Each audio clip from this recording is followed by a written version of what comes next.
안녕하세요. 대전 강남한의원 이강한 원장입니다. 오늘도 혀 사진을 보면서 이야기 나눠보겠습니다. 이 사진을 보시면 백태가 군데군데 벗겨져 있고 혀 가운데 부분과 혀 끝은 깊이 갈라져 있습니다. 이렇게 백태가 벗겨지는 것을 지도설 또는 박리태라고 하는데요. 면역력이 저하되어 있거나 컨디션이 좋지 않거나 위장의 기운이 허약한 경우에 자주 나타나게 됩니다. 백태가 벗겨진 부위를 보면 몸 어느 장부가 안 좋아졌는지도 알 수 있는데요. 한의학에서 혀 앞 3분의 1은 심장 영역이고 가운데 3분의 1은 위장의 영역이면서 혀 뿌리에 해당하는 3분의 1은 아랫배, 즉 하초 영역입니다. 그래서 이 사진을 보면 위장과 심장이 좋지 않다는 것을 알 수 있습니다. 심장열은 과로와 스트레스가 누적되어 생기는 경우가 많기 때문에 혀끝이 빨갛고 혀끝이 갈라져 있는 분들은 별다른 이유 없이도 쉽게 불안해하거나 조마조마하는 경우가 많고요. 작은 소리에도 크게 놀라게 됩니다.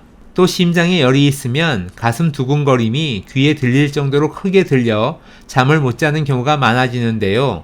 이것이 반복되면 수면장애로 발전하는 경우가 많습니다. 심장열이 심해지면 혀와 입안이 마르면서 구강건조증으로 진행이 되는데요. 여기에서 좀 더 병이 악화되면 입술, 입천장, 볼 안쪽, 혀, 잇몸, 목구멍까지 구강 점막이 있는 곳에 불로 데인 듯한 통증을 유발하는 구강자결감 증후군으로 발전하게 됩니다. 혀 가운데 부분을 보시면 백태가 조금은 남아있는데 노랗게 변한 황태도 보이면서 갈라짐도 있습니다.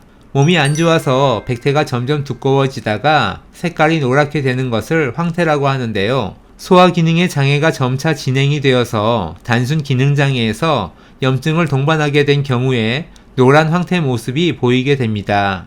그래서 위장의 기운이 좋지 않은 것도 박리태의 원인으로 볼 수 있는 것입니다. 조명을 켜고 찍은 사진을 보면 혀뿌리 쪽에도 백태가 벗겨져 있으면서 황태가 드문드문 보이고 혀 갈라짐도 보이는데요.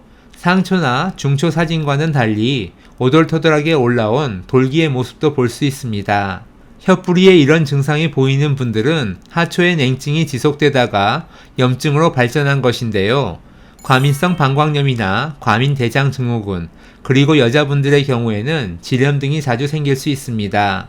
이렇게 한의학에서는 혀를 보는 설진으로 알아낸 정보와 함께 맥을 짚는 맥진, 체질 감별을 위한 체형 측정, 환자분의 증상을 직접 듣는 문진을 한 다음 치료 처방을 결정하게 됩니다.